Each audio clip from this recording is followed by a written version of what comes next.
বিল্লাল ইবনে রবাহ রাদিয়াল্লাহু আনহু ছিলেন ইসলামের প্রথম মুয়াজ্জিন এবং নবী মুহাম্মদ সাল্লাল্লাহু আলাইহি ওয়াসাল্লামের একজন প্রিয় সাহাবী। তিনি একজন পূর্ব আফ্রিকান দাস ছিলেন, যিনি ইসলামের জন্য অসীম কষ্ট সহ্য করতে হয়েছে।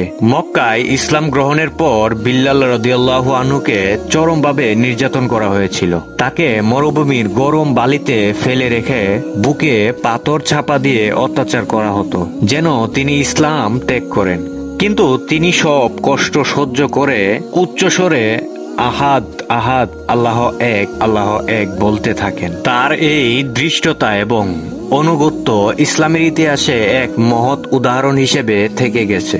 আল বুখারী হাদিস নং 375। বিল্লাল রাদিয়াল্লাহু আনহুর জীবনী থেকে আমরা শিখি আল্লাহর প্রতি আমাদের অনুগত্য এবং ঈমান সবসময় দৃঢ় থাকতে হবে।